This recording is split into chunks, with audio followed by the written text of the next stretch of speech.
Love them or hate them, no doubt it's not anything in between. It's one of those two options for most college football fans if you're really into the sport. We're talking Notre Dame football for at least the next hour.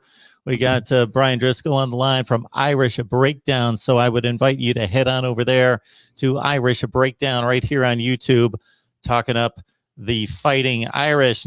Bryan, how are we doing tonight? I'm doing great, Mark. Thanks for having me on. Absolutely. Bryan joined us with Nathan Urbach last week. We had a great discussion on Notre Dame football. I still had some other questions to ask Bryan. So, hey, why don't we just do it all again and keep this thing going? We invite everyone to leave your comments, your questions, any debate topics, anything you would like us to run through, of course, in the live chat, and I will keep my eye on all of that. But let's start from a big broad picture on Notre Dame football, and this one can be interpreted a number of ways, but we're going to start it out this way. Bryan, is Notre Dame football special? Absolutely, I think it is. You know, it's not the only special program in the country, but I do think it is special. And I think it's special for a lot of different ways. There's looking at it from the traditional standpoint. You know, it is one of the founding powers of college football. When you look at Knute Rockne and the advances he did and just go through the championships and the Heisman trophies and all those kind of things, it certainly makes it special. And I think when you have the history that Notre Dame has, the legends that have played at Notre Dame throughout the years, it's certainly special. And look, the reality is people can say Notre Dame is irrelevant. That's the thing that, we like to hear is we're Notre Dame people that cover Notre Dame or Notre Dame fans. Well, they're not relevant. Well, they may not have been relevant from a championship standpoint for quite a while, but as you mentioned, people have a very strong opinion of Notre Dame. I don't know a lot of people that have a very strong opinion of Purdue or Illinois or Northwestern. Notre Dame is special.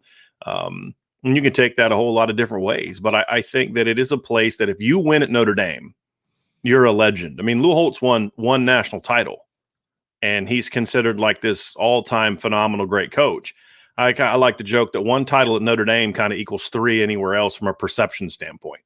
And that's just the way that it goes because Notre Dame is unique. And I think it's also unique and special from the standpoint of what other major college power can look at and say Notre Dame is like Notre Dame from a geography standpoint, from an academic standpoint, from a, what the institution stands for, whether you agree or not with that institutional standpoints, it is very unique. And I think it can be looked at as special in that regards as well, from just a unique standpoint.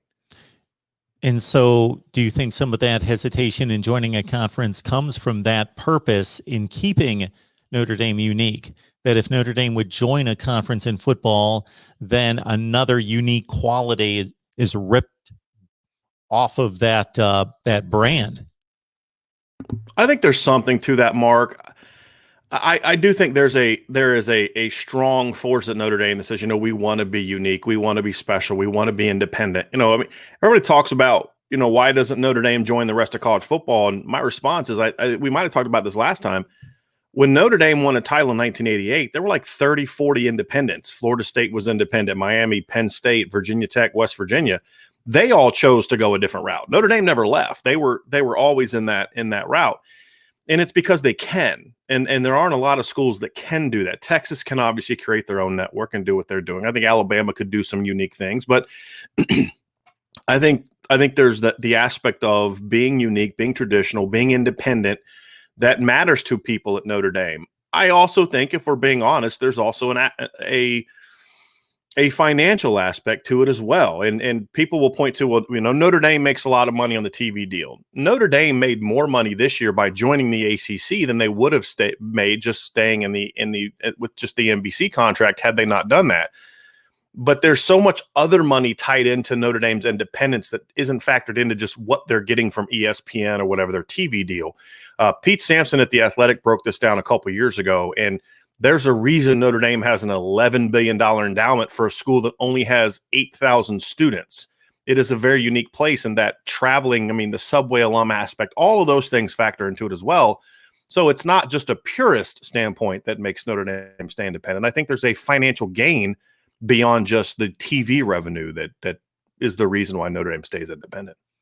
And again, if there had to be a move, or if there was a move that Notre Dame would make, to align with the rest of the sports under the Notre Dame brand that are part of the ACC, you believe that it would be more beneficial, not only more likely, because I think it's obvious that it's more likely at this point because the rest of the sports at the school are playing in the ACC, but you even believe that it would be more beneficial for Notre Dame football to join the ACC rather than the Big Ten. I agree. I think if we were having this conversation back in the 80s, my answer would be different, because back in the 80s, Pennsylvania was a much bigger state. Ohio was a much bigger state. And I'm not just talking, I'm talking, I like to use this example. Look at the Electoral College, right? You know, people talk about that. Look at what Pennsylvania and Ohio had for electoral votes in 1988, and then go look at what they are now. There's been a massive population shift. So the state of Pennsylvania is not producing as much talent as it did 30 years ago, when Notre Dame used to seem to get Hall of Famers from that state all the time. Ohio doesn't produce as much. And so since Ohio doesn't produce as much, that means there's less guys to get even more, because most of the top players in the state of Ohio go to Ohio State. And so there's been this geographic switch. You're seeing North Carolina is becoming this really populated state when it comes to top football players. Atlanta has just taken off in the last decade. And so playing in the Big Ten, playing at Happy Valley, what does that really do for you if you're Notre Dame from a recruiting standpoint? They do just fine recruiting in the state of Pennsylvania. Playing Ohio State's, even if they beat Ohio State, that's not going to get all these kids that grew up as Buckeyes to all of a sudden want to go play for Notre Dame. They're already going to have their success in the Catholic leagues, which is where they've been able to have success even with Urban Meyer there. I mean, Liam Eichenberg, Tommy Kramer, Sean Crawford, Kyle Rudolph. There's been plenty of players from those Catholic leagues, either up in Cleveland or down in Cincinnati, where they've had success. The whole point of the ACC for Notre Dame from a football standpoint is being able to play in front of those regions where you're seeing these population booms. You're seeing more of the talent being produced. There's more talent in Virginia coming out, North Carolina, Georgia, Florida. Notre Dame's going to play in all those states because they're in the ACC. They're going to play Florida State, Miami, North Carolina, Georgia Tech. And then, of course, they have their own national appeal, playing USC and all these other programs. So I just feel getting into that Mid-Atlantic and getting into the Southeast, I mean, every year almost Notre Dame's going to play in North Carolina. They're playing Virginia and Virginia Tech on the road this next season. So I think those are the benefits that Notre Dame gets from being in the ACC. And I also think that it just makes more sense from them beyond the football standpoint, which you alluded to. There's no advantage to Notre Dame staying in the Big Ten other than you're going to save money on travel. I think that's the only thing that would be the advantage, in my opinion. So, Bryan, I guess you're also trying to tell us that Indiana high school football doesn't have enough talent to supply with Notre Dame. Okay, I wish. Just making sure. Let alone Indiana and Purdue. They'll produce. They'll produce some players at the top. I mean, Jalen Smith was from Indiana, Zach Martin, Nick Martin, Tyler Eifert. They're going to produce their fair share of players, but it's just not that depth of talent. I did a study, it was about 3 years ago, and I don't know how much has changed now. Clemson's going out to California a little bit more, but I think it was something like 75 to 80% of Clemson's scholarship roster when they won their first title was from either a connecting state or a state connected to a connecting state. And so you don't have to go very far to fill up your roster to win a championship if you're at Clemson. And it's changed even for Ohio State. I mean, Ohio State has their own state, but there's not enough players in Ohio to just fill your entire roster. And because there's not as much talent in Pennsylvania and Illinois, Chicago used to be a hotbed of talent for a place like Notre Dame. It's getting better, but it's gone through its dark spot. So even Ohio State, they're out in California more, Texas more. I mean, the 5-star quarterback that they just signed and their top receiver they have committed in the 2022 class are Texas kids. So there's just not as much talent even in the north for a place like Ohio State. All the northern schools have to travel now to recruit at a high level. Ohio State does it better than everybody else, which is why they have so much more talent. Ohio State's roster isn't loaded with more 5-stars than the rest of the conference combined because Ohio's loaded. It's because they go across the country and they're able to compete with Alabama, Clemson, Texas, USC for recruits. And most of the schools in the Big Ten are not able to do that. Notre Dame is also able to do that. They just have to do it a little bit more effectively than they have in recent seasons. Your point's well taken on the top end. There's no question about what you just stated is accurate. Ohio State does fill out the rest of the roster. The roster is filled with Ohio players in terms of the backups and the starters, but yeah, not the top end, generally not the top end guys. But I do believe that this is accurate in stating that there are more players from the state of Ohio playing Big Ten football and also MAC football than any other Midwestern state, and maybe any state in the union. I'd have to double check on that one. Got Brian Driskell on the line from Irish Breakdown, so head on over there to check out his work on Notre Dame football. We enjoyed the conversation last week and brought Bryan back to talk up Notre Dame football again. I'll be getting to your comments, questions, your debate topics, anything you would like Bryan to address and or myself. Want to let you know that you can get a Notre Dame face mask if you go to voiceofcollegefootball.com, register for free. Where do you do that?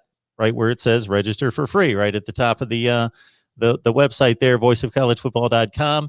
You get the school of your choice. So not just Notre Dame. We've got about 35 teams represented there. Get your mask, 20% off your first purchase, and you can also enter for a $25 gift card. All right, academics, Bryan. So I hear from Notre Dame backers, I hear from everyone, and we all know it, that the academic standards are higher at Notre Dame than most, if not all, football powers. Okay. At the same time, Notre Dame is still able to attract and sign a top 10 class annually, generally, in that range. So how much of a challenge is it? I'd like to get my handle on how many big-time players does Notre Dame either not be able to sign because they maybe they get involved in the recruiting process and then figure, okay, he's not going to be able to sign here, or they don't even go after certain players because of the standards. This is something I push back with Notre Dame fans a lot. This is kind of the built-in excuse Notre Dame fans for why they don't win anymore. As if in 1988, everybody could only recruit 4.0 students, and Notre Dame could get in guys with 1.9s. I mean, I grow tired of that excuse. Now, is it more challenging at Notre Dame to recruit? Yes, I'd say probably 40% of the top 100 players in the country are recruitable to Notre Dame. And Mike Elston, the defensive coordinator or defensive line coach and the new recruiting coordinator at Notre Dame, said it's about 40% in a recent interview back and actually on signing day.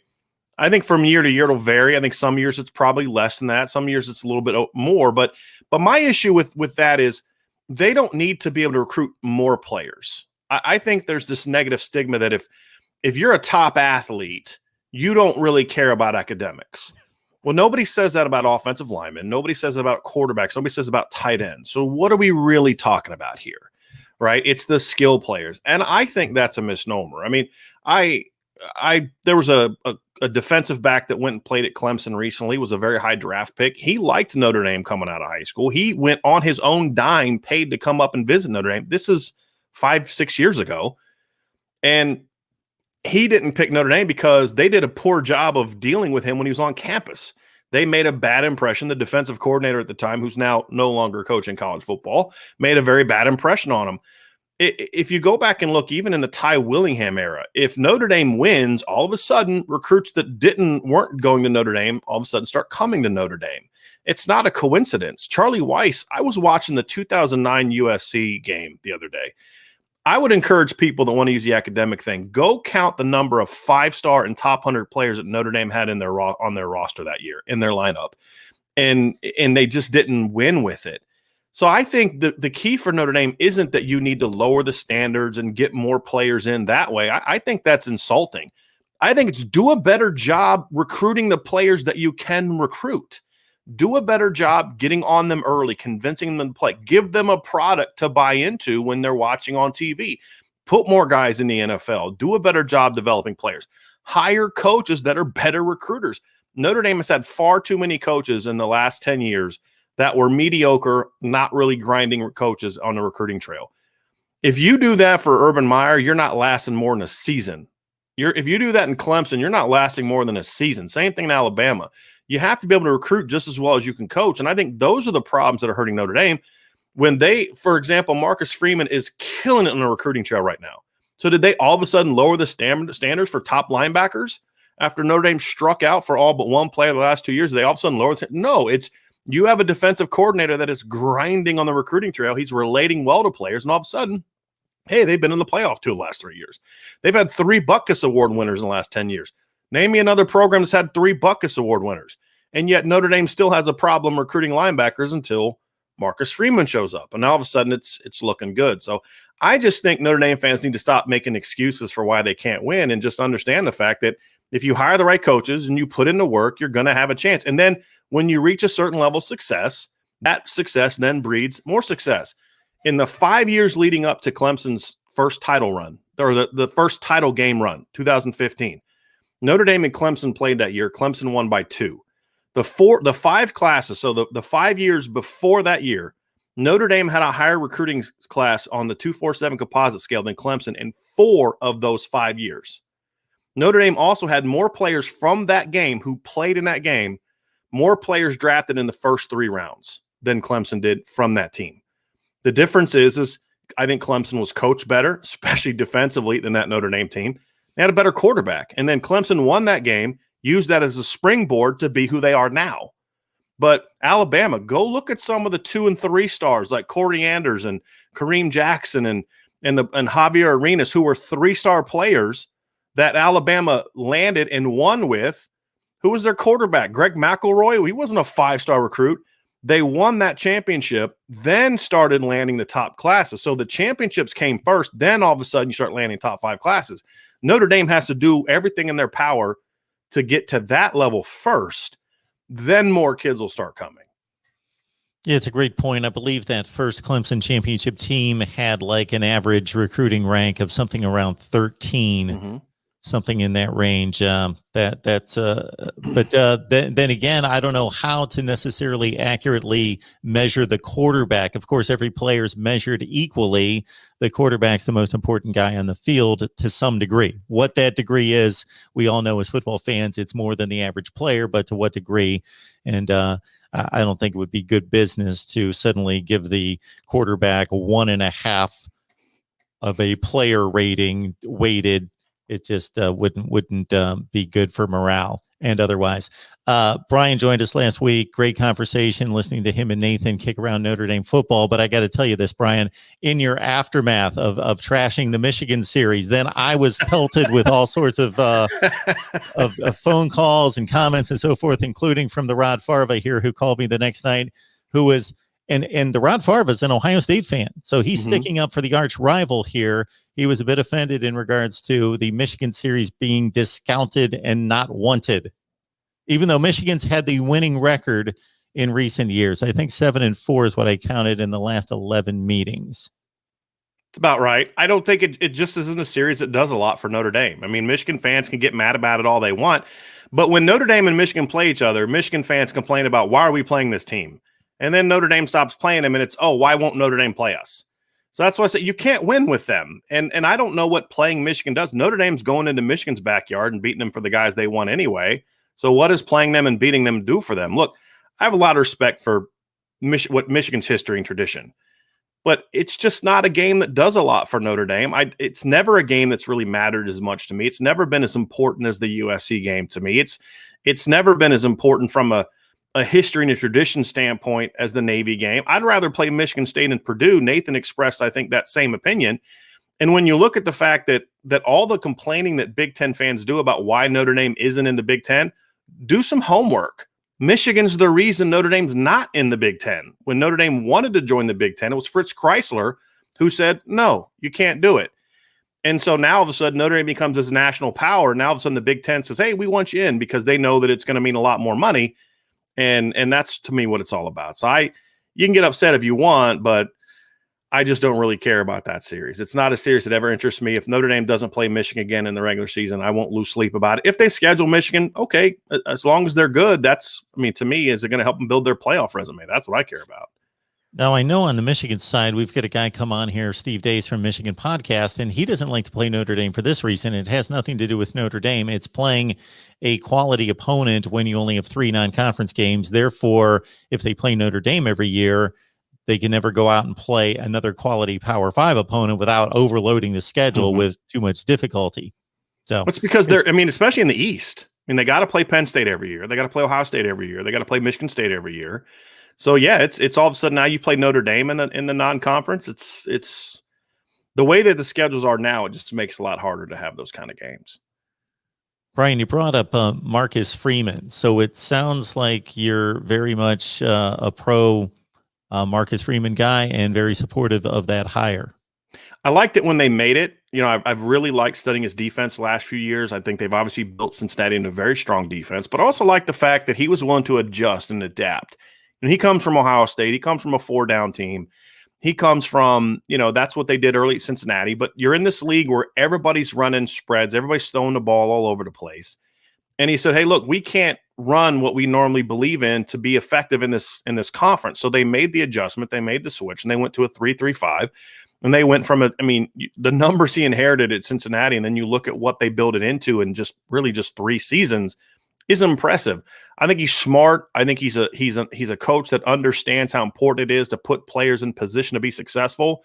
But he's also someone who understands that, we have to scheme our way into success, but we also have to make sure our players know how to play. We also have to make sure that we're building our system around what the players can do well.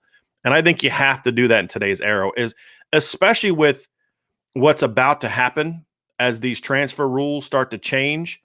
You're going to have even more and more turnover on a consistent basis. If you're not able to adapt, it's going to be a lot harder for teams to win. Even Alabama's adapted in recent years. They're you go back and look at what Alabama ran offensively and defensively in the 2009 and the 2011 and 2012 title games, and now compared to what they've done this last title team, it looks night and day different. Because Coach Saban understands there's a certain way to win in this era, and you have to keep adapting. And if you don't have the ability to adapt as a defensive coordinator in this era with the diversity of offenses that you see, you're not going to be successful. And I think Marcus Freeman does that, and he grinds on the recruiting trail. And that's a very important thing, especially to a place like Notre Dame, because it is a more challenging than it is at other places in many different ways. We've got our guy Ronan checking in here with a super chat contribution. Ronan, thank you so much for that. Appreciate that. Support Mark Rogers, not Notre Dame. Imagine the only genuine Irish Catholic person in the chat is actually a Miami Hurricanes fan. Oh, the irony. Keep up the great work. Go Canes. So we do Miami football here on a consistent basis as well. Bryan, your thoughts about Miami football, just in regards to, we're looking at what some people would term as a rivalry between Notre Dame and Miami based on basic, certainly they've played more games in the series because of the ACC affiliation in recent years, but the quote unquote rivalries based on 2 games. 1988, the game in South Bend, in which that vaulted Notre Dame, of course, to the national championship, the 31-30 game, and then with both teams in contention for the championship again the next year, Miami took care of business at the Orange Bowl in '89. But other than that, they've played meaningless games in terms of standings. Your thoughts about this kind of historic connection between these two? I love it. I think it was great for the game. It was a great storyline. There was great players, great head coaches, Hall of Famers all over the place. I love that series. That's the series that was big when I was coming of age as a Notre Dame fan. I was 10 in 1988, and I still remember that. I still remember that game. I still remember the Catholics versus the Convicts. I still remember when Pat Terrell knocked down that pass in the end zone. You remember all that. You remember the first time Frank Stamps got to can't remember the name of the quarterback that Steve White. That would have been Steve Walsh. Steve Walsh. There you go. And they were talking about, hey, he hadn't been sacked all year, and then Frank Stamps forces a fumble early in the game. It was just a great game between 2 distinctly different programs in every way, shape, form, or fashion, except when you get on the football field. Because if you watch that game, Notre Dame did as much trash talking as Miami did that game. Notre Dame was a team that liked to talk trash back in 1988. And so I think that's a great rivalry. I don't know if it's one I'd want to see every year, but it's one of those rivalries where, every 10 years, I'd like to see Notre Dame and Miami play like 4 times, get a couple home and homes, restore that rivalry. And I like what Coach Diaz is doing at Miami. The thing that surprised me about Miami this year was there were some things that happened to them early in the year that past Miami teams would have folded and just gone in the tank. And this team didn't do that. They showed me a little bit more grit, and that's what you expect to see from Miami. So I think Miami being good is good for college football. I just do. There are certain programs that I say, boy, you just need them to be good. It makes the game better. And I think Miami's one of those programs. Brian Driskell on the line with us from Irish Breakdown. Please check out his work over there on Irish Breakdown. Is there a particular schedule that you adhere to in regards to live streams or dropping videos, anything that people need to be looking out for? Yeah, we do a live mailbag every Friday at 1 p.m. Eastern. So we just get on there and may introduce a topic until questions start rolling in for about an hour, hour and a half. We just answer people's questions. We stick to obviously Notre Dame football, but we'll talk about some other ones as well. Folks, you can get a face mask. Go to voiceofcollegefootball.com. It's a free face mask. Notre Dame or the team of your choice within about 35 selections across the country. Really, besides that, even if you don't want a face mask, please check out our site that we launched about a month ago, voiceofcollegefootball.com. And when you get when you register for free, you see that at the top of the window. Register for free. We send you a coupon code. You get 20% off your first purchase. You get the face mask. And again, even if you don't want any of that, just check out the site, voiceofcollegefootball.com. Brian, based on what you've seen, so in 2015, Notre Dame challenged for the playoff. They had a late loss to Stanford. Remember watching that game? Late field goal, late drive in that game. Yeah. Of course, the slump in 2016, they come back strong with a couple nice seasons. Of course, 2018 undefeated. They only lose the championship game last year in the ACC, and they were pretty much lined up with a near lock for the playoffs. Have you gotten a feel for how the committee is treating Notre Dame versus how they treat teams that play in conferences? I think Notre Dame gets pretty favorable treatment, if I'm being honest. I think, and this is the debate I've had with Notre Dame fans. Notre Dame fans believe they have to go undefeated to make the playoff. And I say, well, what's the evidence of that? If you look at 2015, Notre Dame climbed up to number 4, and they had a loss. They had lost to Clemson already. They dropped out of the top 4 because they had back-to-back clunkers against BC and Wake Forest. You know, they beat a BC team, went 3-9, like 19-14, something like that, while Oklahoma was out just stomping people. And that's why they dropped out. And then if you look at 2017, Notre Dame lost to Georgia in the second week of the season and then just steamrolled people. I mean, they blew out an 11-win USC team 49-14. They beat a 10-win Michigan State team on the road by 20. They beat an NC State team that won 9 games by 21, I believe. I mean, they were killing people. And they got all the way up to number 3. So if you're going to tell me if Notre Dame would have gone on the road, beaten a top 10 Miami team, then beat Navy and Stanford, they somehow would have dropped out because they didn't play in a conference championship. There's no evidence of that. I mean, Ohio State made it in 2016. Not only did they not win the Big Ten, they lost to the team that won the Big Ten. Alabama's been in the playoff without having won their conference championship in 2017. So to me, there's just no evidence that Notre Dame has this, you have to go undefeated. Here's what Notre Dame has to do. You have to play a challenging schedule, and you have to handle your business, and you have to lose early. I don't think Notre Dame's only win could be in November unless it was like a shootout against Clemson this past year. If they'd have lost by a field goal, then gone undefeated and not played Clemson in the rematch. Let's say if it was a normal not being in the conference year, maybe they could have got in then.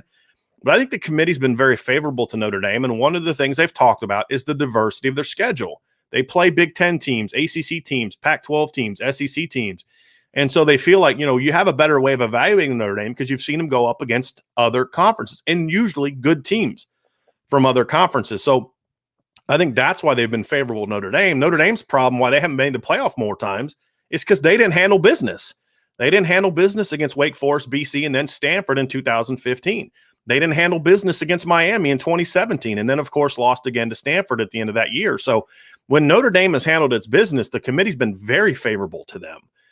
It's just, like I said, they haven't handled their business enough. So I think if they win games, they go 11-1, play tough schedules, the committee will respect them. In 2019, the committee didn't respect Notre Dame because their schedule was soft, and the only team that beat them, Georgia, obviously was a good team, but they didn't beat Bowling Green, Virginia, USC was down, and then they had a chance to beat Michigan, and that would have helped them a little bit, but they didn't handle the business there. And so you go 11-2, but your best wins over Navy, you're not going to get respect from the committee. You go 11-2 or 10-1 or 11-1 in a year like they had in 2017, where they played 7 ranked opponents that year. Yeah, the committee's going to give you a little bit of leeway if you're a one-loss team, and they'll probably put you in the playoffs unless it's one of those weird years where there's like 3 undefeated conference champions. So 2017 was a 10-2 year that they beat LSU in the bowl game in the Citrus Bowl? Was that the year? They were 9-3. 9-3. And yeah, so they were 8-1 going into the Miami game. They were all the way up to third. They lost to Miami, then beat Navy, then lost to Stanford at the end of the year to go 9-3. And then they beat LSU in the bowl game to go 10-3. And the Miami game was ugly. Miami was ugly. Yes. 41-8, right? 33 nothing. And it wasn't really that close. It was like 17-0 for a while, and then Miami had a couple pick sixes and but Notre Dame's offense went down the field on the first drive. Brandon Wimbush missed a post route that would have been a touchdown on that opening drive, and Notre Dame, like when they missed that, they just never got in any kind of groove. The defense held their own for a while, but when they started turning the ball over and giving Miami short fields, that's when Miami took advantage. And it was a rough day. But, Notre Dame in 2016, it was interesting. Notre Dame was 4-8. One of their 4 wins was over a ranked Miami team. Miami fans don't like talking about that. In overtime. Overtime. No, it was not overtime. It was late in the game. Notre Dame was up big. Miami came back. I think they took a lead on a C.J. Sanders fumbled the ball into the end zone, and Miami recovered it. And then Notre Dame went down the field, and Josh Adams ripped off like a 40-plus yard touchdown to give Notre Dame the lead back. It wasn't an overtime, but it was a very competitive game late in the game. And then, of course, Notre Dame beat them, 41-3 in 2012, I think it was the score, over Miami. So Notre Dame's had their fair share of wins over Miami, too. And the game in 2016, that was at Soldier Field, correct? No, that was the 2012 game. The 2016 game was in South Bend. You're thinking of the 2012 game, the year with Everett Golson and Manti Te'o and Sierra Wood had a long TD run in that game. That was 2012.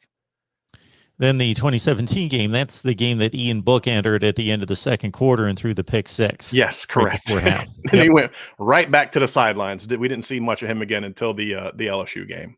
I've got quite a few Miami fans that watch this channel, and I'm happy for it, but I've got to calm them down on 2017. They love bringing up 2017, and hey, rightfully so. Beat your chest. If you beat a really good team, a team that eventually finished in the top 10 in the country, 41-8, and it wasn't even that close, as Bryan is admitting. Sure, pound your chest. At the same time, I'm a guy that looks at the resumes and say, hey, that game was an aberration. It happened. It was real. It's the game that counted. That's all that matters. But you got to look at the two teams and the track records for the two teams that particular year. They were very, very comparable teams. Of course, Miami won their first 10, lost 3 straight to end the season. David Knight alluding to that in his back and forth with Ronan. So David Knight's a Notre Dame fan. Ronan, of course, we just read his super chat as a Miami fan. So yeah, they're getting it on about 27. And that's kind of how it's been back and forth in the series. I mean, before 88, Miami dominated Notre Dame. And then before that, Notre Dame dominated Miami. It's been kind of that back and forth in this series. I think the only time it was ever like sort of back and forth from just years of dominance. I think the only time it was ever really competitive over a streak of years was that 88-90 stretch where Miami, I think there was like a stretch of like 5 years where I think Miami won, 3 titles, and 2 of the years they didn't win a title, they played for it, was because they lost to Notre Dame.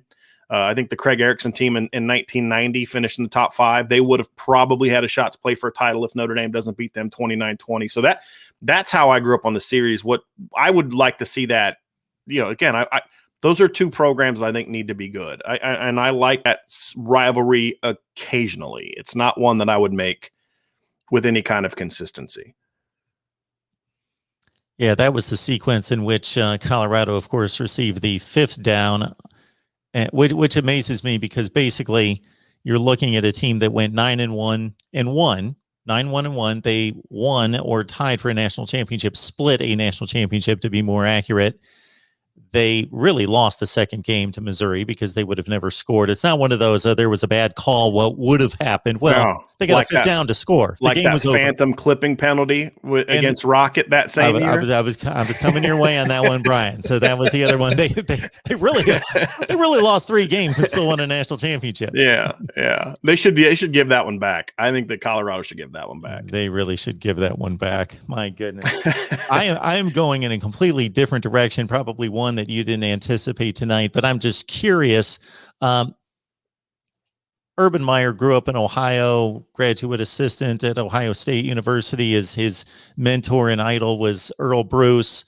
he has always stated that's the job for him. But there have been comments throughout his career, and we'll probably never find out at this point now that he's heading off to the NFL, although that is typically a graveyard for coaches, 3 years and out after that next 5-11, you're gone, and he may come back to the college game. But did you ever think that because, again, there have been traces of Urban Meyer alluding to Notre Dame being one of the very few jobs that he would ever accept. And I think that was prior to the Ohio State job. Did you ever have any thoughts or desires of having Urban Meyer lead the Irish? If it was ever going to happen, it would have been back in 2005 when he left Utah for Florida. That's when it would have happened. I think once he made that move to Florida, at that point in time, taking the Notre Dame job would have always been a step back. So I think the timing was never right for Notre Dame and Urban Meyer when they needed a coach in 2002. He wasn't necessarily, he was an assistant coach. He had been at Notre Dame. He was part of a staff that got let go under Bob Davie. So I don't think that, it's just like with anything. The timing never worked out. When Notre Dame needed a coach in 2002, he didn't have the resume. He wasn't ready to do that. He'd just gotten the Bowling Green job. And then, of course, when that job came open in 2004, Notre Dame wasn't in a place where it was an attractive job. Not only had Tyrone Willingham just recruited, I think, the worst recruiting class in Notre Dame history, the program was not in great shape. And we saw that after the 2 years of Charlie Weiss when the roster was decimated in 2007. Urban Meyer knew that. And the facilities at Notre Dame were so far behind every other program. The pay for assistants, Notre Dame wasn't a serious place at the time. And he made the right. I mean, if you can take the Notre Dame hat off for a second, the fan hat off for a second, no coach in their right mind would have taken the Notre Dame job in 2005 over the Florida job. I mean, no, because the one thing Ron Zook could do is recruit. And Urban knew he was stepping into a pretty loaded situation. It would have had to be like he just would have had to put all common sense aside to have taken that job. And since then, the timing just hasn't worked out. He was still at Florida when Brian Kelly got the job at Notre Dame. And when he became available in 2011, Ohio State, or 2012, Brian Kelly was just getting rolling. So it wasn't going to happen then. So I just think the timing has never worked. And other coaches said that. Nick Saban's made comments about that. He's a Catholic. He's talked about the attractiveness, but he's never going to leave Alabama. I've actually had Notre Dame fans say, well, I think they could convince Nick Saban to, come win at Notre Dame to really build his legacy. I'm like, the guy's got like 8 national championships. Like, what does he have to prove at Notre Dame? Are you kidding me? But that's just kind of that's what I love about Notre Dame fans. There's the John Gruden kick for a long time. Then it's Urban Meyer's going to leave Ohio State for Notre Dame. And then it was, well, maybe we can get Nick Saban. It's been fun. Whenever there's a hint of a coaching change, it's always fun because you get all these people that think Mike Shanahan was a rumor one time amongst Notre Dame fans back when they were looking for a coach. It gets entertaining when Notre Dame's looking for a head coach. That's for sure. Well, I think that that is certainly common among fan bases when they've got a coaching vacancy to be thinking well beyond I'm not saying Notre Dame because Notre Dame's at or near the top of college football, but you'll have head coaching vacancies at places like Tennessee, South Carolina, and they think they pretty much can go anywhere and get anyone. And it's like, hang on, remember who you are. And Bryan, I got to say that's in addition to the insight and the information and the knowledge base, something I appreciate just from the two conversations is certainly having great pride in the Notre Dame football tradition and everything that it is currently, and being very upfront about where you think it's unique, special, all those things, but certainly standing here and saying, hey, yeah, we're not good enough here, or I got to argue with our fan base because I got to bring them back down to reality and say we're not this or we're not that, not just with the Irish colored glasses of green and gold saying everything, we should rule the world kind of deal. So. I'd like them to do that because that would make my job a lot easier and would certainly help my subscription base. That is for sure. Absolutely. SEC Dog, we love you. But I always love these terms when they're thrown out, Bryan. One is relevant. Who's relevant? Who's not relevant? And when I get those calls and those comments, my retort is typically, what do you consider? Give me a definition of relevant. I'll give you what I think it is, but I want to make sure we're having the same discussion or conversation. So SEC Dog, a Georgia fan of all things talking about the last time Notre Dame won a meaningful game, meaningful meaning a championship game, I guess. So that comment is what it is there. Quick question, Mark. When was the last time Georgia won a national championship? 1980. Okay, that's what I thought. I just wasn't sure if I'd missed something, if I was maybe not paying attention to a season where they had actually won those kind of game. Yeah. That's the irony of the comment is, if Alabama fan wants to talk to me about that, then I'll listen. If a Clemson fan wants to talk to me about, not having won a big game, I'll listen. And a Georgia fan, come on. Because I'm actually the guy who says national championships, in my estimation, are a bit overvalued and overrated. That's certainly why everyone's playing. I get that. I have no issue with that. But I think because of the way we arrive at the championship, even in the playoff era, it's tainted less so than the BCS era, less so than the poll era. But, we discussed 1993 the other day. And if we had a different group of people evaluating the season, Notre Dame would be a national champion possibly. And you could go through college football and pick out 7 to 8 years every decade and say, what about that team? What about that team? And of course, that's what it's been. So I just find it ironic that would be pointed out by somebody who's, by their own definition, their own school has not played a meaningful game in forever. All right. Good stuff with, again, Bryan Driskell on the line from Irish Breakdown. Your quarterback situation. So remind me of the name of your stud that's coming up through the ranks. Tyler Buchner. Jack Cohn, of course, coming in from Wisconsin. How do you see this thing playing out? How would you like it to play out? Well, I'd like it to play out. I'd like Jack Cohn to be the starter, and I'd like for them to try to find a role for Tyler Buchner to kind of work him in. Maybe it's not so much against Wisconsin or USC, but maybe against Toledo, against Purdue, against some of those programs where he gets a third or fourth series just to get him some opportunities. Maybe you make him a red zone quarterback like they did for Ian Book early in 2018. I think Tyler Buchner's incredibly talented, but I think Jack Cohn is not getting the credit he deserves for being a talented quarterback. And we talked about this last time when you compare his production, his yards per attempt, his completion percentage, and then you compare it to every quarterback at Wisconsin in the last 10, 12 years, not named Russell Wilson, and his numbers are significantly better. So I think he's a good player. I think I'd like to have him as kind of be that bridge. I don't love playing freshman quarterbacks. Trevor Lawrence has kind of ruined it for every freshman quarterback to come out now because he won a title. The expectation for every great quarterback, that comes out now is you got to win a title as a freshman. And that's just Trevor Lawrence is who Trevor Lawrence is because he's special, because he's unique, because he's a generational player. That just doesn't happen a whole lot. So I'd like to see Buchner get some time. And even beyond that, this is a young man that's played one season of high school football in the last 3 years. And he's going to step on the field at Notre Dame and be expected to run 70 snaps a game and lead Notre Dame to the promised land in year one. I know we like to kind of throw that hype on young Notre Dame quarterbacks, but I just would like to see Tyler Buchner get some time to grow. But part of that's going to be about Jack Cohn handling business and doing what he needs to do. And from what I've heard so far, the reviews have been very positive for him as a player and as a leader for Jack Cohn. So I do think he's gonna be fine and take over that job, and hopefully he can play well enough to hold on to it. BGPO Football Funk, always appreciate you, DeAndre. Thank you so much for your super chat contribution. I got to admit, though, here, DeAndre, I'm not exactly understanding your question about the downfall of Notre Dame football. If anything, there's been an uprising of Notre Dame football over the past 10 to 12 years under Brian Kelly after a lot of 7-6 since Bob Davie and Ty Willingham and on down the line, Charlie Weiss throughout the 2000s. So I don't know if you can make anything out of that.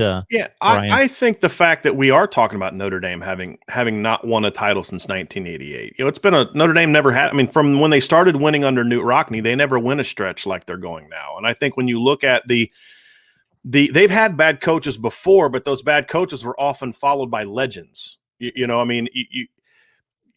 You just look at Jerry Faust, and that's kind of the comical era of Notre Dame football. But who was he replaced by? Lou Holtz, who from 1988 to 1993, Notre Dame was as good as any team in the country. I mean, just go look at the results. And so around that time, you had leadership at Notre Dame that felt like the football program had become too big. and they didn't like the fact that Notre Dame was essentially defined by the football program. And so there was a lot of pushback against some of the players that Coach Holtz brought in, and you just had a leadership in place from a Priest and an AD standpoint that just didn't feel like football should have the prime place that it did. So they did up the academic standards, which have since been reduced. They were really resistant to paying what a lot of these schools were paying. And I think Notre Dame lost in its tradition. They lost sight of what made Notre Dame special to begin with. And they became this very much and there's still some of that, you need a grass field. You can't have anything in the end zones. You have to have the stripes in the certain direction, which have meaning. And, you can't have this, you can't have that, because we didn't win that way back then. And we didn't win this way back then. And to me, that's when you start becoming arrogant and forgetting why you won. Knute Rockne, go back and study it. Knute Rockne was an innovator. If Knute Rockne could have had a scoreboard in 1920, he'd have been the first school to have a scoreboard. Yet Notre Dame resisted something as simple as a big giant scoreboard for decades. Why? Tradition. Same thing with Frank Leahy. They were innovative coaches, and then you become stale, and it becomes about tradition, and then you've got to continue to be something that you were 60 years ago, when in reality, that's not what made you good 60 years ago. That just happened to be the circumstance of that era. And I think that's what kept Notre Dame down, and I think that's where Brian Kelly gets a lot of the credit, rightfully so, for Notre Dame's rise the last decade. But I don't think Jack Swarbrick gets enough of it. Number one, he was a big force behind stopping the super conference push. And number two, if you look at Notre Dame's campus the year before Brian Kelly showed up, it's athletics facilities. And then you look at it now, if you visited in 29 and didn't come back to campus until 2020, you wouldn't have recognized it. Turf fields, giant scoreboard. The stadium looks so much different. They invested almost $500 million in expanding the stadium. They just built a brand new indoor facility. They have so much better practice fields. The Goog, which Charlie Weiss got, which was just really big time at the end, is kind of outdated now. I mean, and it's just compared to the other facilities. So I think that's a big part of it too. Notre Dame is now they're not in the arms race the same way that Clemson, and you're not going to be building slides at Notre Dame, for kids to go down.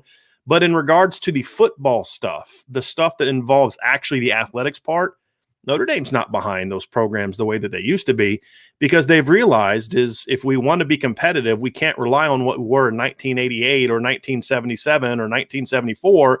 We have to understand that we have to be competitive on certain things if we want to be competitive for the best players. And it's not about lowering the academic standards. It's making people feel like football's important to you again. Winning championships is important to you again. And that's really what matters to me. And that's when they lost sight of that, to his question, that's when we saw Notre Dame go down. And so they were making bad hires. They were making hires of people that would be yes men instead of people that would go out and really push it, because they didn't like how much Coach Holtz pushed that envelope when he was here. And, and they've had their years here and there, but they just haven't had that buy-in until the last 4 years. And as you see what's happened, even though I don't think Brian Kelly's done a great job, he's done a pretty good job. And now all of a sudden Notre Dame's 43-8 the last 4 years, and they're on the cusp of taking that next step and getting into that tier one. Will they take it? I don't know. But they've never been this close because football wasn't the priority that it should have been, in my opinion, for quite a long time. No, it's a great point that you make about what we tend to pay homage to is something that actually was an innovation at the time. We consider it now tradition. It's tradition because it's been around for years and years and years and was changed maybe 100 years ago. But that particular individual became great because they were an innovator and they changed circumstances and they changed things that weren't functional, that didn't work, that needed to be upgraded. And then suddenly people want to lock that time frame. Mm-hmm. And actually you would be honoring that individual more by continuing to use that spirit of innovation. Throw up a plaque or do something. You can honor them in different ways and homage to that particular time frame and that time period of when things were done a certain way. But if it's getting in the way of progress, then you need to move past mm-hmm. that. And again, throw up a plaque or do something to pay respect to it. That's great.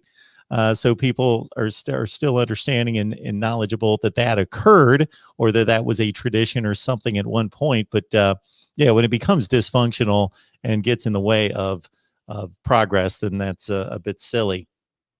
Got Bryan Driskell on the line from Irish Breakdown. So again, just search it here on YouTube and lock it in for some Notre Dame football talk. You mentioned Tier 1. So Notre Dame's on Tier 2. How do you assess those? People are pretty much in that Ohio State, Clemson, Alabama mode, and maybe Alabama's at the front of the line. They pretty clearly are. But in terms of Tier 2, where does Notre Dame place? I think right now I would say they're in a battle with Oklahoma and Georgia for that next in line. I think those are the teams that I look at and I say you've got either the recruiting foundation in place, or you've got a head coach that can be successful, or you've got something going for you that if you can do A, B, and C, you can kind of kick down that door like Clemson did and get on that kind of that level of those programs. To me, being a Tier 1 team means it's not just about national championships. I think that is an ingredient to it, but it's not the only one. So LSU's not a Tier 1. Florida State's not a Tier 1. To me, I think there's a level of consistency that comes with it. Otherwise, Gene Chizik would still be at Auburn because they'd still be relying on that one championship that he won, right? There has to be a level of consistency, and I think that's what has made Clemson, even when Clemson has been down in these years under Dabo Swinney since he really took off, they were down with 2 losses, right? I mean, they're still playoff teams. And this was not a great Clemson team, but they still made the playoff. 2017 was not a great Clemson team. They still made the playoff. They were still a really, really good team. Same thing in Ohio State. The 2016 Ohio State team that made the playoff, that wasn't a great vintage Ohio State team. They still handled business, won 11-1, and got to the college football playoff. That to me is the level of success that you're not having those ups and downs, like we've seen with LSU, where they're 8-4 one year, and then 2 years later they've got the greatest team in the history of college football, and then the next year they're back to being 500 again. I think there's a level of consistency that Ohio State, Clemson, and Alabama since really 2014 have mastered. And I think for Clemson, it began in 2013 when they beat Ohio State in the Orange Bowl. I think that was that final kick the door down. You brought in Deshaun Watson the next year. They showed promise till he got hurt, but you just knew that 2015 team had a chance to be good. And then, of course, they went out that year, beat Notre Dame, which is something they'd done, beat South Carolina, something they'd struggled to do when Steve Spurrier was there, beat Florida State, who'd just been pounding them in previous years. And then, of course, that team by that point in time, they had the confidence to think we can play with Bama. And the way that they lost to Bama that year, I think only gave them more confidence that, hey, if we do A, B, C, and D different, we have a shot to win that game. And then that next year, that was just a supremely confident football team. So I think things like that are needed to kind of launch you into that stratosphere. And sometimes it can be a loss. I think the 2014 loss to Virginia Tech galvanized a talented Ohio State team that hadn't really come together yet. And sometimes it can be a loss that happens. And then all of a sudden that team just went on this tremendous run the rest of the year. But every team needs that moment. And for Notre Dame, it really hasn't happened yet on the biggest stage. There's been some games here and there, but I think that's the thing for Notre Dame is they've got to win one of these playoff games. They've beaten Clemson this year in the ACC title game could have been that moment. But until they win that game, you can't really put them on the same level as these other programs who are winning those games. And even Georgia, they've only done it once. At least they won a playoff game, and I think that's why I'd probably put them along with the recruiting sort of in the top of that Tier 2. And they've also given Bama a couple games. They gave Bama a game in 2012. They gave Bama a game. What was the year with the fake punt against Punt Safe? They ran the fake punt with Justin Fields. What was that, 2017? 2019? I forget which year it was, but the game. No, it was 2018. 2018. Yeah, the SEC championship game. Yeah. So they've given Bama a game, whereas Notre Dame has not really been competitive in those games. And so I think that's why I would say right now I'd put Notre Dame behind those two teams. But I think that they're a year away every year from, is this the year they kind of take that next step and surpass them? So we just came through a year in which Alabama was clearly the best. Ohio State and Clemson obviously played. Ohio State was a much better team that night. I would argue that Alabama is not that much better than Ohio State game to game to game, but on that particular night, and I want people not to jump on me for this. I think Alabama was clearly better than Ohio State and would win that game. I'm not going to give it a number, but I just think that point differential would not have been what it typically would be if they played a 10-game series. Same with Ohio State and Clemson. Ohio State was clearly better that night, whipped them, most likely are the better team, but I think it's a closer game if they play 10 times. That said, when you watched Notre Dame play Alabama, again, understanding that they whipped Ohio State and Ohio State whipped Clemson, so maybe that's an unfair standard. But what you could have imagined Notre Dame doing against an Ohio State this past season, of course, they played Clemson twice, and at Clemson at full personnel got the better of them by 24 points in the ACC championship game. What's the difference between Notre Dame and those three, just offense, in terms of personnel on the field? Okay. It's offense. I mean, that's really what it boils down to. Notre Dame is still trying to win with ball control. Basically, it's like this, Mark, if I can make it simple. Notre Dame got embarrassed by Alabama in 2012, and Brian Kelly has spent the next 8 years trying to be like Alabama 2012. And now they've become Alabama 2012, ball control offense, powering you with great offensive lines, defense that keeps teams from scoring. And it happens that they finally figured it out in an era where you can't win that way anymore. Even Alabama's not trying to win like Alabama 2012 anymore. And the way that Notre Dame played Alabama, a lot of Notre Dame fans, hey, we only lost by 17. You scored a touchdown with like 2 minutes left. Okay, so it wasn't really that close. And B, it was a game where Notre Dame was playing not to get blown out. And that's not competitive. That's not you trying to go out and win. And so until Notre Dame realizes, I think the teams that have won the semifinal games and I tried to figure this out as we were talking about this subject last week, teams that have won the semifinal games have averaged about 40 points a game. The teams that have won the national title games have averaged about 39.7 points per game. And the only reason it's that low is because of that two SEC teams in the title game in 2017. It was 26-20 in overtime. You have to be able to score to win these games. And Notre Dame just doesn't score. Not the way that you need to. I mean, the highest point game per total season that Notre Dame has had is, I think, 36.1, and that was last year in 2019, and they fired that offensive coordinator. They were 33 points a game this year. They beat Louisville by scoring 12 points.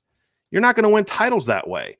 So until Coach Kelly figures that, hey, we've got the defense in place, we've got the talent on defense, we're putting it defensive guys in the NFL every year, we've got a great young defensive coach, we've got a great young defensive coaching staff, we're recruiting at a high level on that side of the ball, we got to figure it out over here. We've got to get everything. There's been years where they've had great receiving cores. I mean, if I could put that 2015 receiving core with Will Fuller and Chris Brown and Amir Carlisle with the 2020 offensive line, or if I could take the 2015 pass game and put it with the 2017 running game. So I'm always doing these kind of things, but it's never come together in the same year. And that's the thing you say is they got to be able to figure that out if they want to be competitive. I mean, what are the big wins that Notre Dame's hanging their hat on? It's like LSU in 2017, LSU in 2014. Well, the game in 2017, LSU was still in the archaic era of ground and pound. Well, so what did LSU do after those couple of years of just not getting it done and getting embarrassed by Bama? They said, we can't do this anymore. We got to open it up. We've got to go get people that can be innovative. And then what happened? With the same players, they averaged 32 points a game with the year before. A year later, with the same players, they averaged almost 50 points a game against a schedule. I think that year they played like 9 ranked teams. They played like 5 top 10 teams that year, something absurd like that, and still almost scored 50 points a game. Same players, but they opened it up. And that's what I'm hoping that Coach Kelly does for Notre Dame is realize, hey, look, go back to who you were. When Brian Kelly built his reputation at Grand Valley State, they were scoring 50 points a game. I remember studying that. I had just gotten into college coaching at the time, and I remember studying his team saying, boy, this is innovative stuff. Spreading the field, throwing the ball down the field, but still running. They still averaged over 200 yards a game. And then at Cincinnati, I think they finished 3rd in scoring in 2009. And an up-tempo, attack down the field type of offense. And then he comes to Notre Dame, and it's like what you talked about. It's like, well, we gotta have great O-lines, and we got to run the football. We got to play great defense. We got to do it the Notre Dame way. The Notre Dame way is winning. That's what made Frank Leahy ran a completely different offense than Newt Rockne. The thing that binds them together, winning, right? Lou Holtz ran a completely different offense than Eric Parsegian. But what binded them together? Winning. And that's the key is you have to figure out how to win in this era. And to do that, you have to score and score at will. And until they get to that point, they're not going to get over that. They're going to be really good, but they're never going to be truly competitive on any sort of consistent basis with those teams. Got D-Rock Irish chiming in here. Would like your thoughts on four-star recruiting of, if I'm reading that correctly, four-star recruiting of linebacker Jalen Sneed. Well, he was just on campus yesterday. And that's going to be an interesting one because Notre Dame has 3 stud linebackers that are basically battling for 1 to 2 spots. And that's Jalen Sneed, Junior Tuihalamaka, and then Sebastian Cheeks from Illinois. Junior Tuihalamaka is from California. If you say that name too fast, I'll screw it up. And so it's essentially who wants to join first. And I think that was the message to Jalen Sneed on his visit is, hey, look, we love you. We like you, but we like these 2 guys too. And saying, hey, who wants to be in the class? So they've done a great job with that recruitment. I think they've put themselves in a really good position there, but there's still some closing to do. He wants to visit Oregon. He wants to visit Clemson. I think he really wants that Clemson offer. He's a South Carolina kid, hadn't gotten a Clemson offer yet. So if they offer, I'd be curious to see how that might shake some things up, but he likes Notre Dame and likes the academic aspect of it. And we'll kind of see what happens. Love the question coming in here from BGPO Football Funk. Appreciate the super chat contribution. You know that. So again, we saw maybe the game of the year in college football during the regular season. Clemson went to South Bend, overtime game in the 40s. We know about the Clemson personnel losses on defense, 3 of them. And then, of course, Trevor Lawrence was on the sideline, although DJ Uyunglele threw for 439 yards in that game. So he was a capable replacement, to say the least. We saw the rematch in Charlotte. Ian Book looked like a different guy. And of course, Clemson kicked it into gear in the second half after pretty much a stalemate in the first quarter at 3-0. So how did you see the difference in games and approach? Well, I think for me in the first game, Notre Dame benefited from the fact that they didn't have Trevor Lawrence and they didn't have Tyler Davis and they didn't have James Skalski. I mean, that's just a matter of fact. I mean, you look at the Clemson team that first time and everybody focus on the number of passes the number of passing yards DJ had in that game was 439. They averaged 6.14 yards per play because they couldn't run the ball. He's not a runner at this point. He doesn't run the read zone the way that Trevor Lawrence does. In the rematch, Clemson ran for 219 yards after running for 34 the first time. And the reason why is because you had a quarterback that brought some dual aspect to it. Clemson was able to still hit the big plays in the pass game, but they were also able to get the ball rolling with the run game. And I think the other difference is Notre Dame's defense scored. I mean, they scored on the first play of the game. Notre Dame scored on the second play of the game, 60-yard touchdown run against Clemson. They didn't score another offensive touchdown until the last play of regulation. They had their only other touchdown in regulation came on a Jeremiah Owusu-Koramoah fumble return for a touchdown. So Notre Dame only scored 26 points in regulation. They had 2 other field goals, and they couldn't put the ball in the end zone. They had too many times they settled for field goals.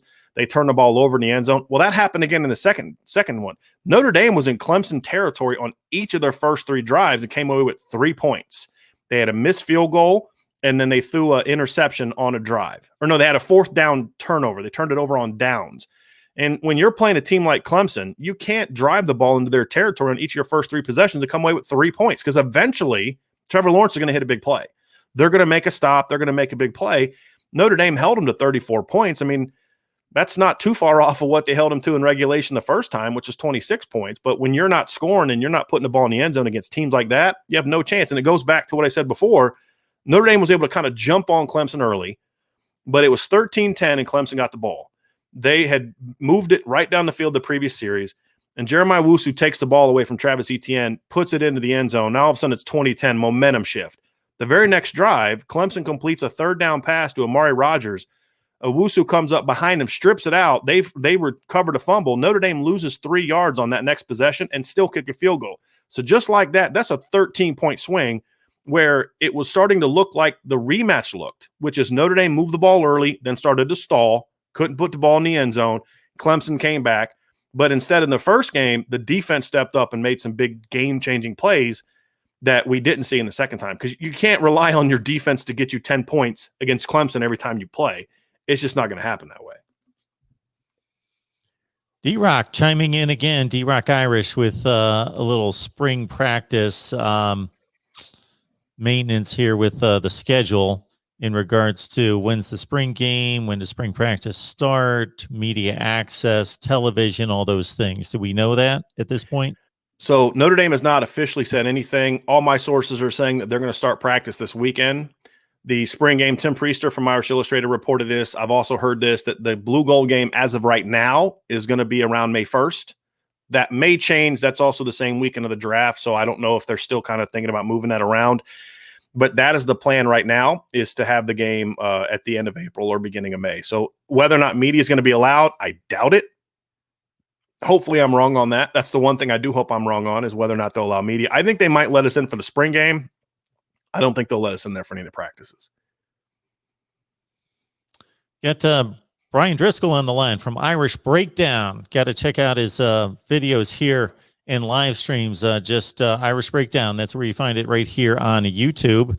And again, want to remind everyone, go to voiceofcollegefootball.com. Check out the site. If you support the channel here, support me, then just check it out for no other reason than I'm asking you. But also, hey, if you want a face mask and 20% off your first purchase, you don't need to purchase, but if you do, 20% off, and then also a $25 gift card entry as well, then you just register for free up at the top. So register regardless, and we would appreciate all of that. Of course, your individual contributions are appreciated.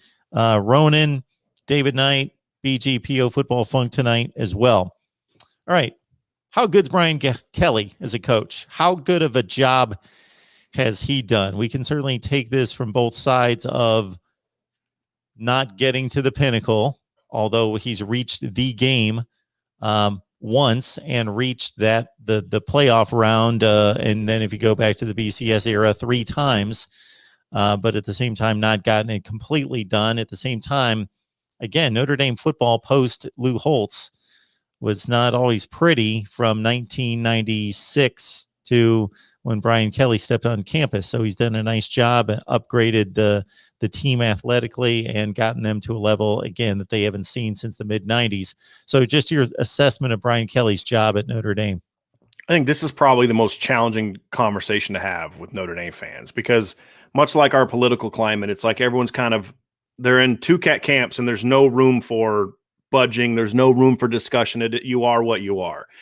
On one hand, there's the people that say, kind of like you alluded to, well, hey, look at what it was like beforehand under Charlie Weiss and Tyrone Willingham and Bob Davie. And then there's the other camp that says, but it's Notre Dame. You should be winning championships. And to me, it's both. Brian Kelly inherited a situation where Notre Dame hadn't been irrelevant on the field in a very long time. Even the 05-06 teams at Notre Dame, those are some great teams, but the biggest moment Notre Dame had in those 2 years was almost beating USC. It wasn't for an actual win. And so you look at the program and you say, you look at what Brian Kelly has done. Now, it took him some time to get going, because he had that 12-0 season in 2012, and they had the 10-2 campaign in 2015, but that was surrounded by a lot of 8-5s. And then, of course, you have the 4-8 season in 2016. And since then, we've seen Notre Dame make the changes they need to make within the program to become a much more consistent program. And when you've coached 11 years and you've been in the pinnacle, like you said, 3 times, you've done a great job. And Brian Kelly's done a lot of great things at Notre Dame, and to the point where last year 2019, I was disappointed with Notre Dame's season. They went 11-2, but their only win over a ranked opponent was Navy. That to me was a disappointing season. And then you lost to Michigan in embarrassing fashion. You had a chance to beat Georgia. You get the ball at midfield with 2 minutes left, and you can't even get a first down, and you lose games like that, and it's disappointing. But it's like 15 years ago, 11-2 would have got him a giant pay raise. We would have been celebrating. No one would have been talking about, well, the schedule was this. Notre Dame fans would have embraced that and lived that up. And so now we're talking about the program has completely changed. The standard has changed, and Brian Kelly has done that to where now it's like, dude, when are you going to win a title? Whereas the year before he was hired, it was like, can we get to a bowl game and just be competitive, please? Can we just not get embarrassed every year? Can we stop losing to these bad programs or these programs that aren't bad, but, Pitt and Louisville and Northwestern and programs like that, Brian Kelly doesn't lose those games anymore. In the last 4 years, Brian Kelly has not lost a single game, not one game, to a team that finished outside the top 25. Not one. He is, I believe, 33-0.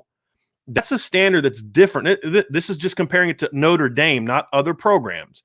But that wasn't the case at Notre Dame for over 20 years. So he has raised the bar a very, very big way. And a lot of Notre Dame fans are afraid to challenge that because they don't want to go back to the way it was before he got here.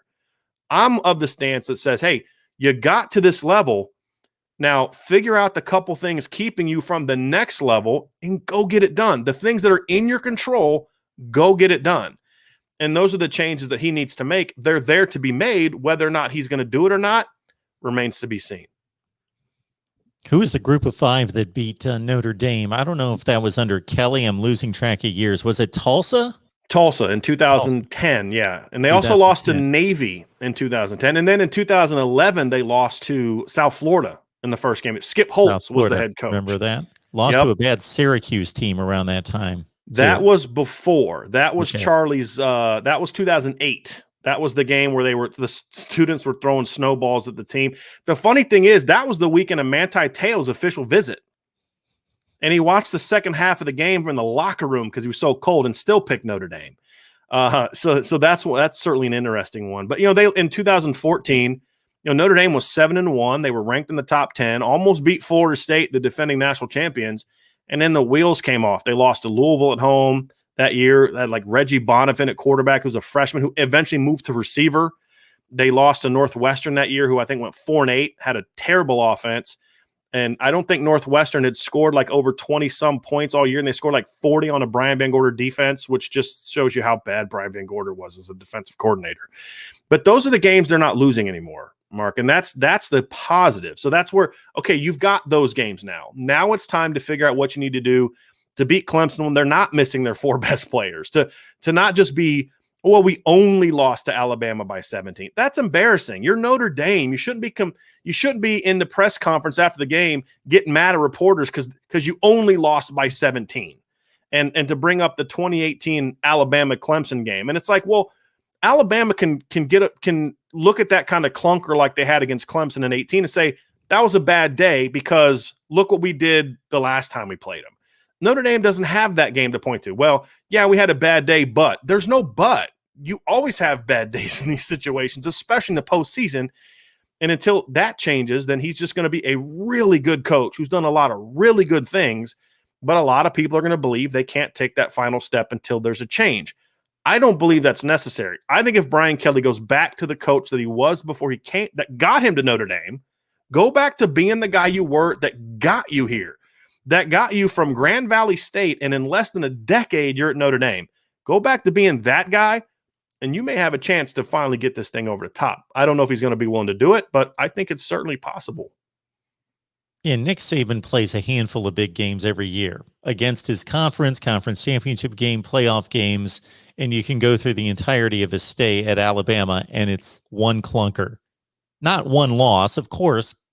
You lose multiple games, of course, but that's the only clunker. Urban Meyer, forever at Florida, Ohio State winning national championships, 31-0 against Clemson. Okay, yeah, you can go nuts about one game, but that's the one clunker where the team didn't show up and they didn't compete. Yeah, and that's it. Mm-hmm. Right. against a mountain of and that's the whole point. That's the difference between, if and the thing that frustrates me is, do you think Nick Saban would ever walk into a press conference after a loss and say, well, we didn't lose by as much as so-and-so lost to him by? That's what Brian Kelly's saying. Well, we didn't lose to Clemson as bad as Alabama lost to Clemson. We lost by 27. They lost by 28. Could you imagine Urban Meyer saying that in a press conference? And I think that's where Brian Kelly turned some Notre Dame fans off. It's like, dude, just own it, right? Like, just own it. So, to me, that's the frustrating thing, is because he'll say things and do things where you're like, that's an unforced error. That's not on anybody else. That's not on the admissions department. That's on you, man. You're the one that hired Brian Van Gorder and then decided to keep him after 2 years where he'd proven to you he was a horrible defensive coordinator. That's on you. You're the one that wasted an offense that had 2015, Notre Dame had 4 offensive linemen that got drafted in either the first or second round. 3 of them were top 10 picks. Quentin Nelson, Mike McGlinchey, Ronnie Stanley. They had Will Fuller at receiver. They had Alize Jones at tight end, who was drafted. They had C.J. Prosise, who was a third-round pick. Josh Adams was on that team as the backup running back. They had Deshaun Kaiser at quarterback, who was a second-round pick. And you still went 0-3 against the good teams you played because your defense stunk. You scored a touchdown against Clemson with 30 or against Stanford and 30 seconds left and lost. you know what I mean? Like you wasted that team. If I've said this, if you'd have put the 2017 coaching staff with Mike Elko, Clark Lee, Chip Long, Harry Heastand, and give them the 2015 roster, I'd like to see what we could do with that game. That would have been an interesting season to watch because you can't say they didn't have speed. They had the most explosive player in college football. Josh Adams, who ran a 4.48 and averaged almost 7 yards per his career as a rusher, was like their 5th fastest guy on offense that year. You had an elite offensive line and you had a dynamic quarterback. But again, it was a decision that Brian Kelly made that hurt them that year, and that was to keep Brian Van Gorder as your defensive coordinator. So those are the things standing in Notre Dame's way right now are things that are controllable. Now, if they make those changes and they still can't win, then I could say, okay, yeah, there's an institutional problem. But I just think that right now is just an excuse that Notre Dame fans like to grab onto to justify why they haven't won in so long and why they're not winning big games. Is, well, kids don't want to go to class anymore. Really? Says who? Christian Wilkins went to Clemson and got 2 degrees in 5 years. He did that by not going to class? Come on. There's plenty of kids that want to go to class. There's a lot that don't, but there's plenty that do, but they also want to be champions and they want to be first-round draft picks. And until you can prove that you can do that, they're going to continue going to those places. They're going to give them that. Myron Rolle went to Florida State and became a Rhodes Scholar. Come on. That's where I'm at. Absolutely. Our man DeAndre, once again here. Appreciate the super chat, pushing the issue on the ACC. So we addressed the ACC, DeAndre, in regards to Notre Dame's connection to the ACC, whether it's a good fit. Bryan loves the connection if Notre Dame would have to join a conference. I, of course, going with the Big Ten side of things. But DeAndre would like to know if you see it actually happening. I think it eventually will. I think they're going to eventually have to join a conference. I think the landscape eventually is going to get to the point where it's almost impossible for Notre Dame to join. And eventually you're going to see teams, if they really want Notre Dame in a league, they're just going to say, well, we're not going to schedule you anymore. So if you don't join a league, then you're just not going to have enough games to play. That would surprise me a little bit, but I think eventually it's going to become financially advantageous for Notre Dame to join a conference. And when that happens, that's when Notre Dame will join a conference, when it means they're going to start making a lot more money by doing that. All right. Great discussion with Bryan Driskell on Irish Breakdown. And again, you get more when you check out his YouTube channel right here on YouTube.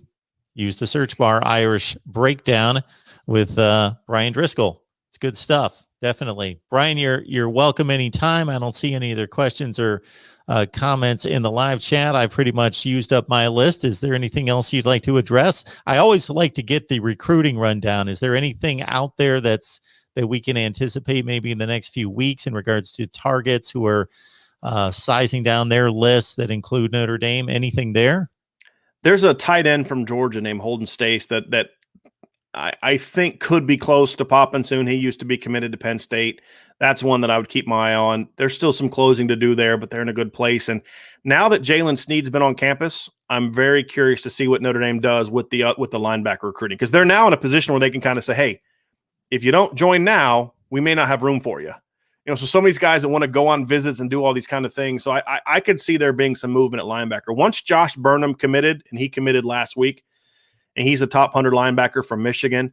Once he committed, you're now at the point where you can start saying, hey, numbers are tight. And that's what they're telling kids. Numbers are tight. You want to be a part of this or not? So I could see some action happening at linebacker within the next month or so if they continue to kind of go down that road. Because there's some guys that I think want to be at Notre Dame, but they also want to go through the recruiting process. So which one do you want more? Do you want to be at Notre Dame more?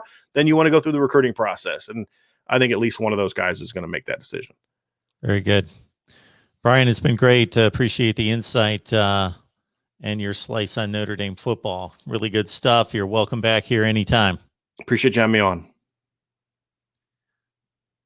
All right. Once again, Bryan Driskell from Irish Breakdown. I will hang out here We've got about 60 people on the line. I'll hang out and take some calls. We're at 860. You know what? Let me get the call-in process set up because I did not anticipate taking any calls.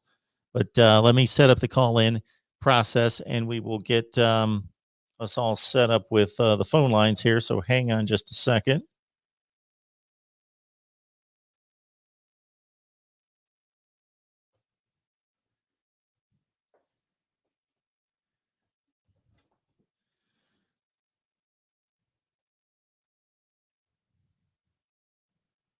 Where is that phone number? There it is. Here we go. Thank you for calling Call-In Studios host and call screener line. Please enter your show number and press pound.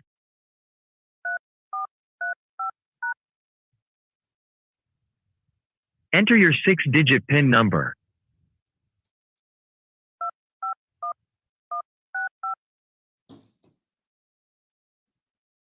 Welcome, host. You have not started a show session in Call-In Studio and cannot yet receive calls on Mark Rogers' Voice of College Football. Please visit the Call-In Studio website and begin your session. Music will play until your session begins, or you may call back when you are ready. We're getting there. We've got some beautiful piano music, some like the orchestration chiming in. I'll spare you all if you're hearing that right now in just a second. Just a few clicks of the mouse, and we will be ready for some calls.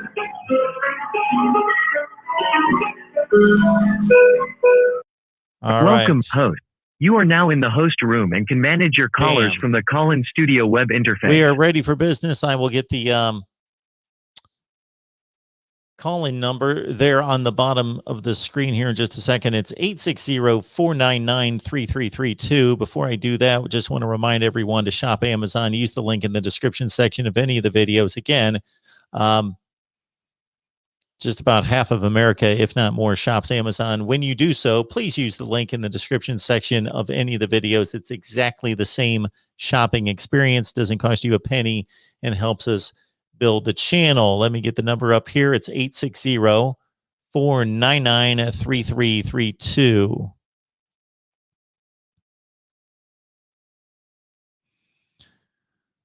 Also want to remind everyone that we're on Patreon, exclusive live streams, watch parties during the season, my exclusive predictions as well. They're on Patreon, and we get selections from Steve Merrill from ProSportsInfo.com and an insider look at the voice of college football. So join us on Patreon. Just go to Patreon, search Mark Rogers TV, or again, the links in the description section of the videos. And we're looking for sponsors. Hit us up for a sponsorship at markrogers.tv@gmail.com. You can always hit me up at markrogers.tv@gmail.com, whether that involves a sponsorship or you've got a request for a video topic. Next week, let's see, today is Tuesday. Yeah, let's do it next week.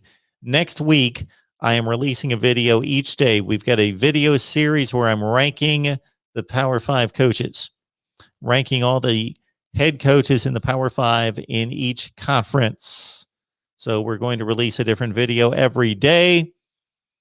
The SEC, the ACC, the Big 10, the Big 12, and the Pac-12. And then once I get that done, I will unveil my list of the top 10 coaches in college football. But first, we're ranking all the coaches in each conference. You see the number at the bottom of the screen there, 860-499-3332. And I'll continue to check out the live chat and see what you guys have for me there.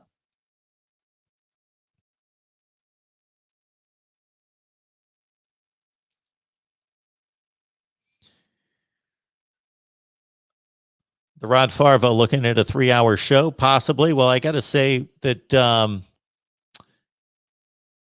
that I was contemplating as Bryan was talking. It ran through my mind about spring practice and the spring games. So there's usually 2 or 3 Saturdays in April in which there are a ton of spring games. And maybe following that 1 or 2 Saturdays in which there are a ton of spring games, things to talk about, that we do a massive live show after the spring games, or maybe that's Sunday afternoon, the next day when we get the reports in and we know what we're talking about and know what's happened in the spring games. So we'll look at that. We will look at that. And as I've contemplated, the Wholesome one had a 3-hour show. Gotcha. But anyway, I was contemplating a long live stream after the big spring games on a Saturday or two in April. And also, it's always been a thought of mine for a long, long time. It's been a thought of mine to do a marathon live stream just going into the regular season. So usually the season opens on a Thursday night.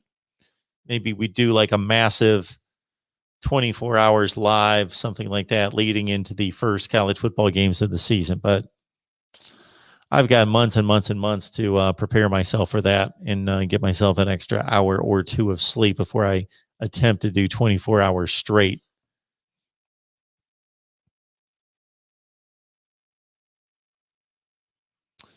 Yakov 22, Mark, we got to learn how you set up the phone system, a peek behind the curtain, if you will. Do you really need a peek behind the curtain, Yakov 22? Really? I don't think a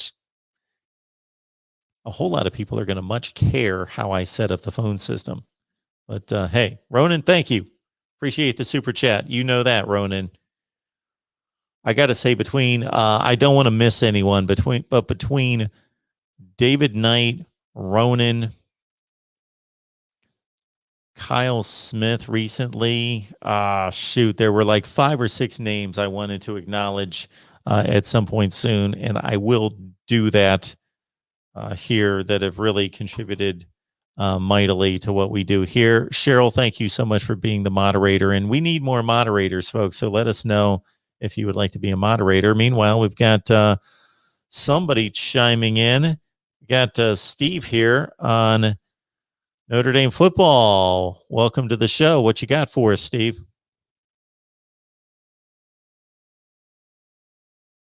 Hey, Mark. Yes. Hey, Mark. This is D-Rock Irish. Oh, it's D-Rock Irish. How you doing tonight? Hey, good. I didn't know if I hit the right button or not. Oh, you're here. I like the screen calls. Yeah, I sure like the screen calls here, so you don't get any of those wackadoodles out there. Well, we're trying. Hey, well, you're doing a nice job, and just wanted to go ahead and throw out a couple of quick questions and maybe your thoughts on it. I didn't know if you picked up on it today, but the former president at LSU, who was out at Oregon State as the university president, resigned today. I know that you're really big on ethics and doing it by the book. At least that's what I've been picking up on, and didn't know what your thoughts were on that, and if you think there might be any other fallout that might occur with the Les Miles LSU situation. So I only saw the headline. I did not read into it. I should. It's kind of my job. I will here eventually, but had a busy full day. But again, I saw the news. I didn't read into it. So there are different levels of responsibility and accountability. And at his position, regardless of what happened and what he was aware of and not aware of, he's responsible. So I think, unless I would find out otherwise, that's a valid and credible move to make. That is the right and proper decision to be made, to remove him from the situation, because he is responsible. What you hate to hear is when somebody in that position is not only responsible and we're unaware of that situation, but also that they had knowledge of it, and taking it to the Les Miles degree, it seems as though he perpetuates it. He not only has knowledge of those things and turns a blind eye or a deaf ear to it, but he also perpetuates that kind of culture. So there are different levels of accountability and, plausibility. And so again, I didn't look into what was known about his awareness of the situation, but he's where the buck stops. So I'm in favor of the decision. Yeah, I originally, I think the trustees went ahead and put him on probation. This was a couple of days ago, and I think there was so much of a fallout out there in Corvallis that they decided to go ahead, or he decided to go ahead and part ways. And I just wanted to go ahead and do one more follow up in regards to ethical issues. I think you brought up a very good point, and I can't remember what show, it was one or two shows ago, where you mentioned about leadership and the importance of transparency and making sure you had things down so it was concrete and there was communication going on with players and with coaches and with the university, and there was no mistakes about it. You know, it was a black and white situation when it comes to communication and working with your players and working with the organization. And I just wanted to go ahead and say that I was very impressed with your comments about making sure that everybody knew the rules at the beginning and there was a lot of transparency when it comes to expectations out there. And I just wanted to tip my hat to you on that one. Well, thank you. I appreciate that. I enjoy those kind of conversations and discussions. And again, I was trying to speak from the vantage point of what I've witnessed firsthand out of leaders that have been placed above me in different organizations. Also, looking at the scope of college football and the leadership that we see at the head coaching level there. And then also the leadership positions that I've had, especially the last, like 25 years at a few different stops, and what was expected of me or how I learned and made mistakes and improved, hopefully. And what ultimately became my tenets for leading people. And those were some of the things that I drew from during that conversation. Was a lot of those things are difficult. It's people in leadership get faced with very complex, difficult situations that are difficult to navigate. But I think the base of leadership is pretty simple. Again, people want to be valued. People want to be understood. They want to be they want to have it proven to them that they're being heard. They're being heard. They're valued, and then they want the person that they're following, the person that they're following in a leadership role, that person's genuine. They're authentic. They are trustworthy. That they can be trusted. That they're telling them the truth. And again, I think I made the statement the other night, when I couldn't tell someone the truth, it was because things were confidential. It wasn't because I didn't want to tell them the truth. And I would even be truthful about that. I tell them, I can't give you that information right now. As soon as I can, I will. This is what I can tell you. And people understand. And then also you got to follow through on first of all, you don't make promises. you don't make promises, but you tell people what you're going to do, and you follow through on what you tell people you're going to do, and then you earn respect because of that. I agree with you, Mark. I just got done. Last couple of years now, I've just retired, but I was a middle school principal. And people always told me, if you try to be a nice guy for everyone, you're not a leader. There's going to be some issues that you're going to have to go ahead and tackle, and some of them are going to be very hard. And like you said, you got to be genuine and transparent. So I just want to go ahead and tip my hat off to you on that one. And one final note too, because I don't want to go ahead and hog up the lines here too, is I agree with Bryan Driskell. I think the thing that's holding Notre Dame back at this point in time is, and I'm giving Tommy Rees, the offensive coordinator, kind of a pass for 1 year. But I think they need to open up the playbook. I think that there is some real explosiveness on the offense, especially with the wide receivers. I think they've got a lot of skill, a lot of talent, and that quarterback situation with Jack Cohn. I think you'll see him. I agree with Bryan. I think he's going to start off. But what has happened in the past years, if we've looked at some of these games, Notre Dame has relied on Ian Book, and the defense has kind of bailed them out when the offense has struggled in more cases than not, and they become close games. And some of these games, you've got to go ahead and open up a little bit of a lead in order for you to go ahead and bring in your backup quarterback. And I've seen Notre Dame fail, in that perspective, that they have not given enough playing time for the younger kids, especially with the younger quarterbacks to develop. And I think that's where they're at this point. So if they can just open up that playbook a little bit more, it's almost predictable. Maybe it is predictable. I've been watching Notre Dame games since 1970, and I can see seasons where it becomes very predictable and others where, you just don't know what the next play is going to be. So I just wanted to go ahead and add my comments on that. And I appreciate your show, Mark. I got the number actually pasted to my computer desk to make sure that I got the right number for you. And I just wanted to go ahead and add my comments for tonight.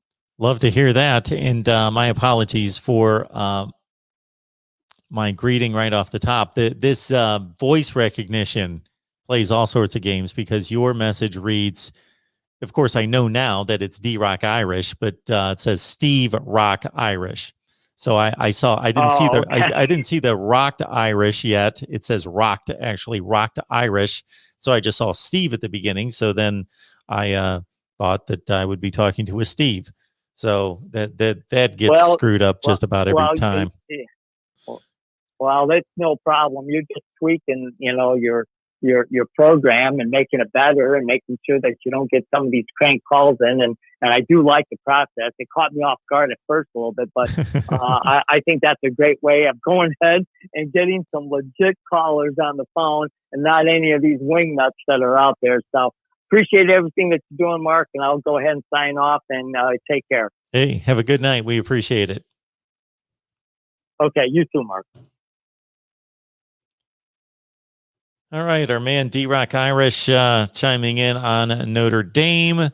I'm seeing some back and forth about somebody getting kicked out of the live chat and being banned. I hope that's not the case. I hope that everything's okay, and I hope I'm not seeing what really would be the issue there. I think we run a live chat that I want it to be pretty balanced. I don't want people to be too hypersensitive. I don't want us to be so straight-laced that we can't allow any kind of trash talking, because we want trash talking to an extent. But, leave people's age alone, their gender alone, things like that. You know what the hot button issues are. Let's leave all that aside. Let's not get personal. But I want to see if you guys want to trash talk. That should be allowed in the live chat to a certain extent. Again, I know it's an oxymoron every time I say it, but respectful trash talk, if there is such a thing. So there you go. But on the other hand, from time to time, people get in here and they do say some things that need to be reprimanded.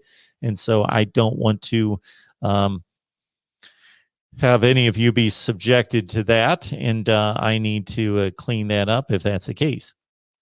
All right.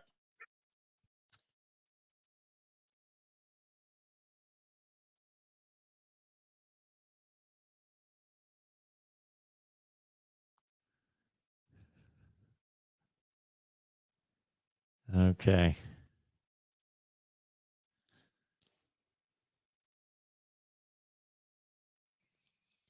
All right. I just thought I would extend the show a little bit to take calls. Appreciate all of that. BGPO Football Funk, Ronan, David Knight, thank you for your contributions. That keeps us going, of course.